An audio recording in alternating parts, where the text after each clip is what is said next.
নমস্কার বন্ধুরা, আপনাদের সকলকে জানাই আমার চ্যানেলে আর নতুন আরেকটি ভিডিওতে স্বাগতম। আজকে জেনে নেব বাংলা মাস অনুযায়ী 1432 বঙ্গাব্দে বা ইংলিশ বছর অনুযায়ী 2025 সালে অম্বুবাচী পূর্ণাঙ্গ সময়সূচি।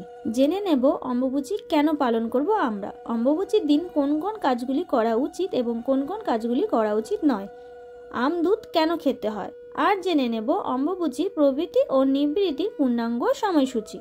এই সব কিছু জানবো, তবে জানার আগে কেউ যদি আমার চ্যানেলে নতুন হয়ে থাকেন তাহলে আমার চ্যানেলটিকে সাবস্ক্রাইব করে পাশে থাকা বেল আইকনটি ক্লিক করে আমার পাশে থাকার অনুরোধ রইল। ভিডিওর মূল পর্বে যাব, তবে যাওয়ার আগে কমেন্ট বক্সে লিখুন জয় মা কামাখ্যা দেবীর জয়। তো চলো বন্ধুরা, দেরি না করে ভিডিওটি শুরু করা যাক।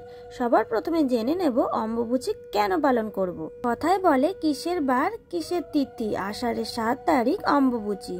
সূর্য সেদিন মিথুন রাশিতে প্রবেশ করে, তার পরের দিন থেকে শুরু হয় আষাঢ় মাস। ঠিক তার 7 দিন পর অর্থাৎ আষাঢ়ের 7 তারিখে মৃগয়া নক্ষত্রের তৃতীয় পদ শেষ হলে পৃথিবী বা ধরিত্রী মা রজস্বলা বা ঋতুবতী হন। এই সময়টিকে অম্বুবাচী পালন করা হয়। ভারতের একটি অতি প্রাচীন দর্শনীয় স্থান হলো আসামের কামাখ্যা মন্দির। এই মন্দিরে আষাঢ় মাসের 7ম থেকে 10ম তিথিতে অধিষ্ঠিতা দেবী মা কামাখ্যা রজস্বলা হন বলে জানা যায়। কথিত আছে যে তিনি ঐশ্বরিক দেবী সতী, যার যোনি পড়েছিল এই স্থানে বর্ষাকালে। তাই এই সময় বর্ষার আগমনে ধরিত্রী মা ফুলে ফলে ভরে ওঠে। এই সময় কামাখ্যা মন্দির বন্ধ থাকে বলে ভক্তরা দেবী দর্শন করতে পারেন না। অম্বুবাচীর সময় হিন্দু ধর্মীয় লোকেরা শক্তি পুজো স্থানগুলিতে আয়োজন করা উৎসবকে অম্বুবাচীর মেলা বলা হয়। ভারতে আসাম রাজ্যে গুয়াহাটি শহরে কামাখ্যা দেবীর মন্দিরে প্রতি বছর অম্বুবাচীর মেলা আয়োজন করা হয়। অম্বুবাচী আরম্ভের প্রথম দিন থেকে কামাখ্যা দেবীর দ্বার বন্ধ রাখা হয়, ফলে অম্বুবাচীর সময় দেবী দর্শন নিষিদ্ধ থাকে। চতুর্থ দিন দেবী স্নান ও পুজো সম্পূর্ণ হবার পর কামাখ্যা মায়ের দর্শন করার অনুমতি দেওয়া হয়। ভারতের বিভিন্ন প্রান্ত থেকে আসা লক্ষ লক্ষ ভক্তরা কামাখ্যা দেবীর মন্দিরে চতুর্দিকে বসে কীর্তন করেন। মন্দিরের বাইরে প্রদীপ ও ধূপকাঠি জ্বালিয়ে দেবীকে প্রণাম করেন।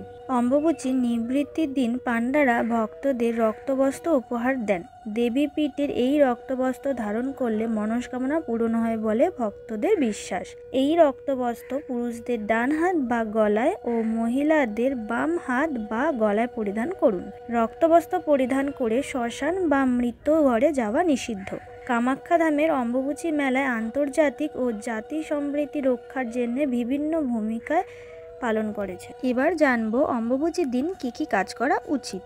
যেমন গুরুদেবের পুজো করা, আম দুধ সেবন করা উচিত। কি কি কাজ করা উচিত নয়, বৃক্ষরোপণ ও ভূমিকর্ষণ করা উচিত নয়।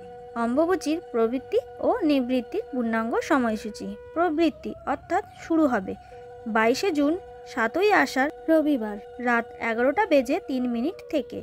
নিবৃত্তি অর্থাৎ সমাপ্তি হবে 25শে জুন 10ই আষাঢ় বুধবার বিকেল 4টে বেজে 24 মিনিটের মধ্যে। আজকের এই ভিডিওটি এই অবধি রাখছি, দেখা হবে পরবর্তী ভিডিওতে। গুড নাইট অ্যান্ড শুভরাত্রি। Thank you for watching in my ভিডিও। Do like, share and subscribe. যদি আপনাদের কিছু বলার থাকে তাহলে কমেন্ট বক্সে কমেন্ট করে অবশ্যই জানিও।